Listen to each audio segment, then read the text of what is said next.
شروع سے ہی ایک اچھا پریکٹسنگ پروفیشنل وکیل بننے کی تھی. جو لاء کے اوپر کمانڈ کو دیکھتا ہے تو اس کے بعد وہ کہتا ہے نہیں نہیں یار بوڑھا نہیں، یہ جوان ہی ٹھیک ہے. کہ الحمدللہ میرا جو پہلا کیس اسلام آباد ہائی کورٹ کا وکیل بننے کے بعد میں نے فائل کیا، وہ کیس بھی میں نے فری آف کاسٹ کیا تھا اور وہ بھی رپورٹڈ کیس ہے. آپ یقین کریں کہ 300 سے زیادہ کیسز میں نے اسلام آباد ہائی کورٹ میں فری آف کاسٹ کیے ہیں. اور اس رجسٹر پہ سیریل نمبر 1 پہ قائد اعظم محمد علی جناح کا نام درج ہے کہ وہ پہلے پاکستان کے سپریم کورٹ کے وکیل تھے. اور میرا نمبر 2020 کے اندر 5205 ہے، تو ان میں سب سے کم عمر advocate supreme court of Pakistan کا اعزاز مجھے نصیب ہوا. بسم اللہ الرحمن الرحیم. میں ہوں عتیق الرحمان. ناظرین، انسان اپنی ساری زندگی میں کامیابی، ترقی اور اعلیٰ مقام حاصل کرنے کے لیے اپنے تئیں ہر ممکن کوشش کرتا ہے. زندگی کے ہر شعبے میں ایسے لوگ موجود ہوتے ہیں جن کے ساتھ کامیابی اور کامرانی منسلک ہوتی ہے، اور وہی لوگ دوسروں کے لیے مشعل راہ ثابت ہوتے ہیں. میرے ساتھ آج ایسی ہی ایک شخصیت موجود ہے کہ جو نہ صرف قانون کے شعبہ میں آنے والے طلباء و طالبات کے لیے بلکہ نوجوان وکلاء کی کامیابی کے سفر کے لیے ایک یقیناً نمونہ، ایک اچھا ماڈل اور مشعل راہ ہیں. میرے ساتھ اس وقت موجود ہیں سید خاور امیر بخاری، جن کو پاکستان کی تاریخ میں سپریم کورٹ آف پاکستان کے سب سے کم عمر وکیل ہونے کا اعزاز بھی حاصل ہے. انہوں نے یہ مقام، یہ ترقی کا سفر کس طرح شروع کیا اور کن منازل سے ہوتے ہوئے وہ اس اعلیٰ مقام تک پہنچے. آج ہم ان کی زبانی بہت سارے سوالات جو خاص طور پر طلباء و طالبات کے ذہنوں میں ہوتے ہیں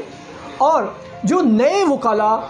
اس میدان میں آتے ہیں ان کے ذہنوں میں بھی ایسے بہت سارے سوالات ہوتے ہیں کہ اس شعبہ کے اندر ہمیں کامیابی اور ترقی کی منازل کس طرح طے کرنی ہیں.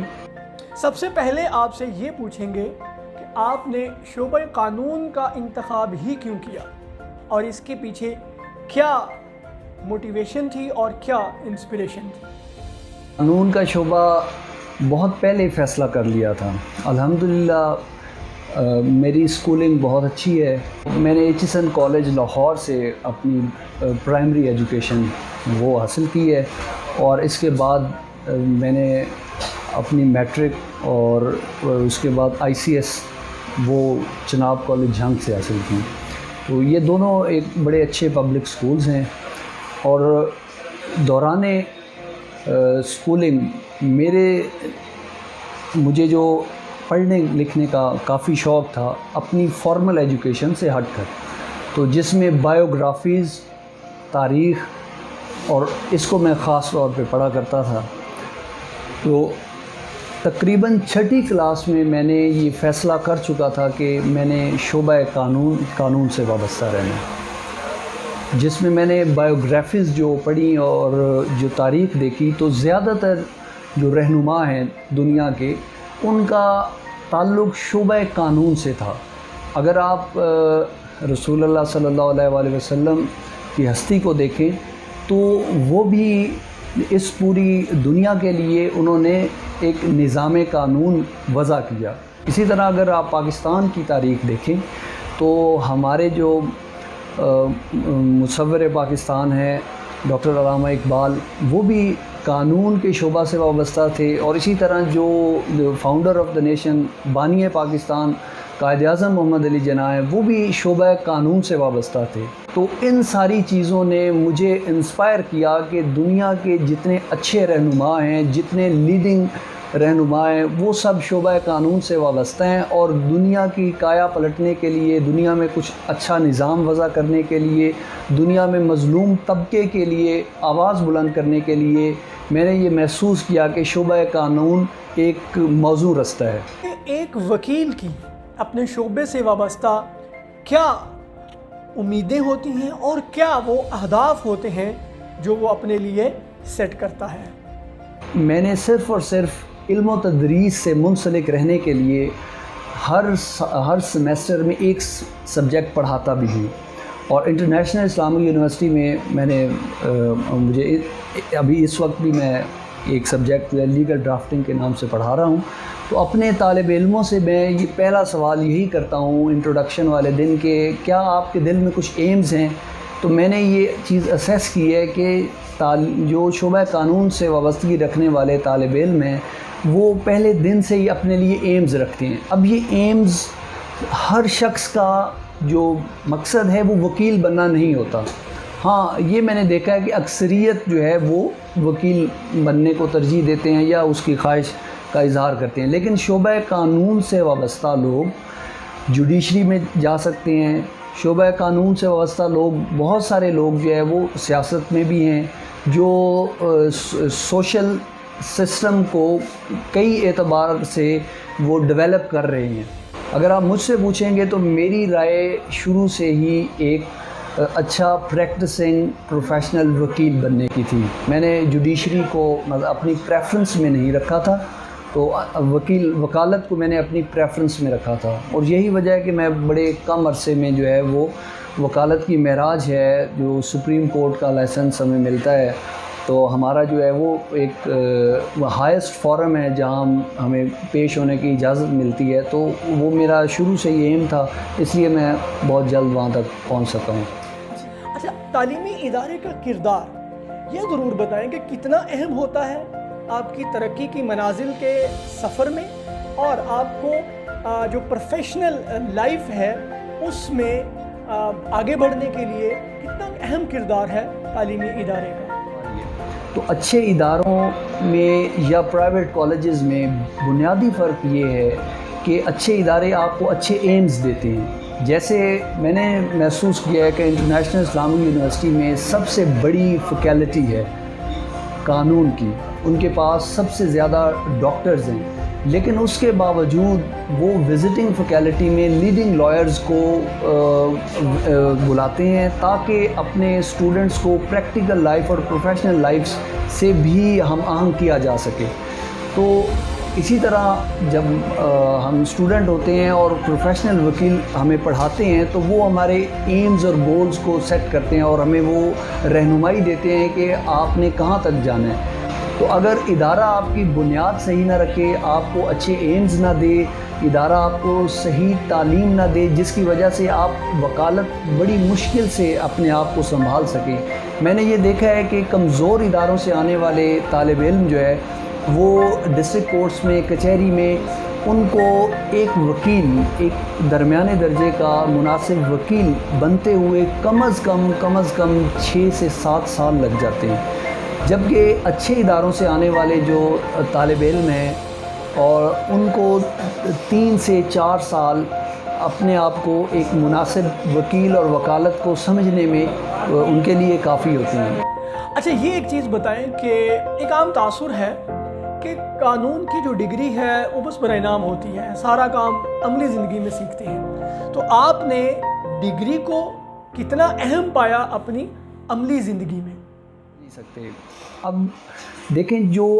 ہم ڈگری کے دوران جو چیزیں ہم پڑھتے ہیں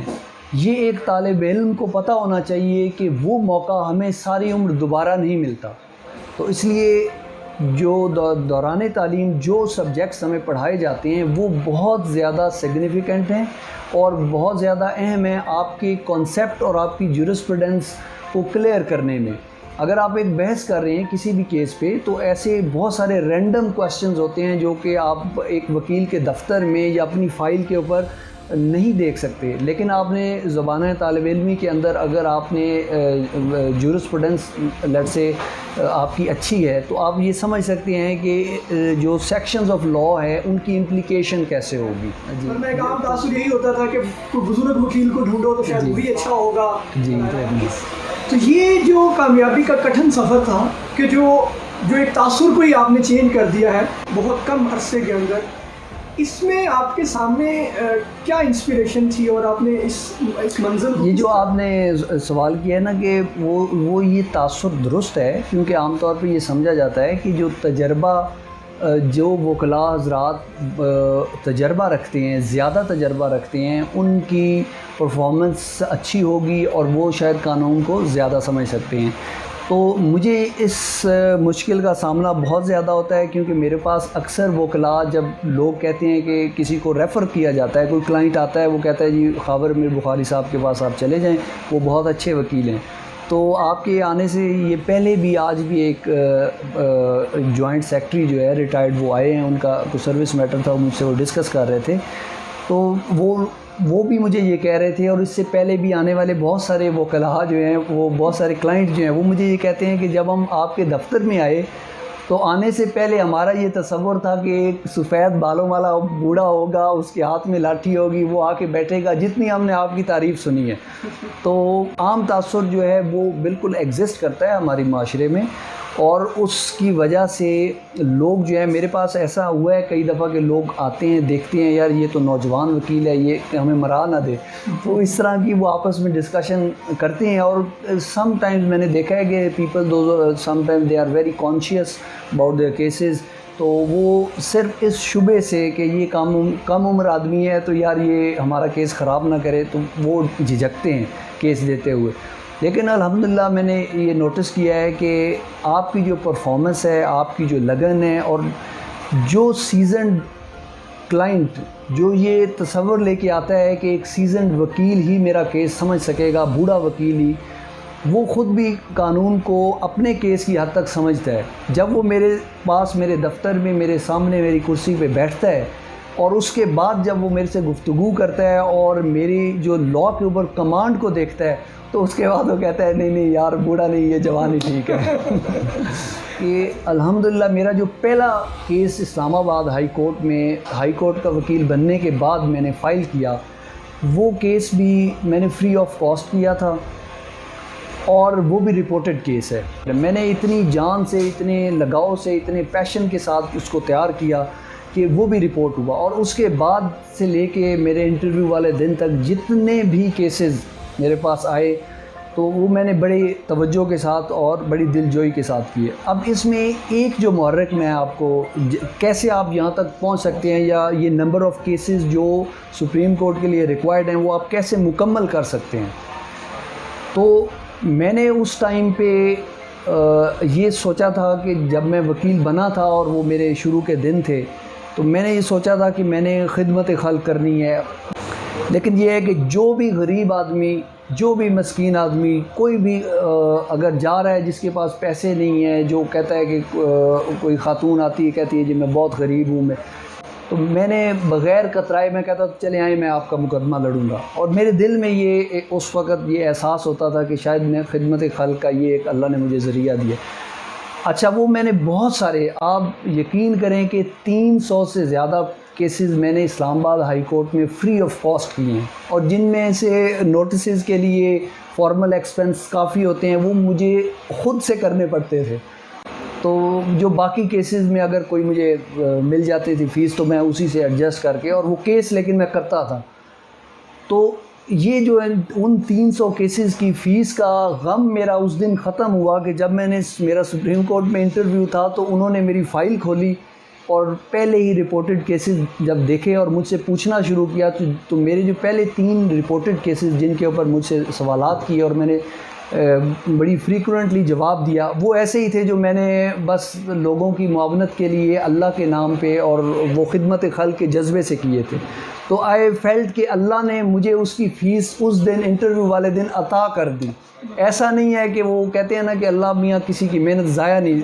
دیتا، تو میرے وہ فری آف کاسٹ ہوئے۔ آج یہ سمجھتا ہوں کہ میں نے کوئی مقدمہ فری آف کاسٹ نہیں کیا، اللہ نے مجھے ان تمام کیسز کی کاسٹ جو ہے وہ سپریم کورٹ کے لائسنس کی صورت میں عطا کر دی۔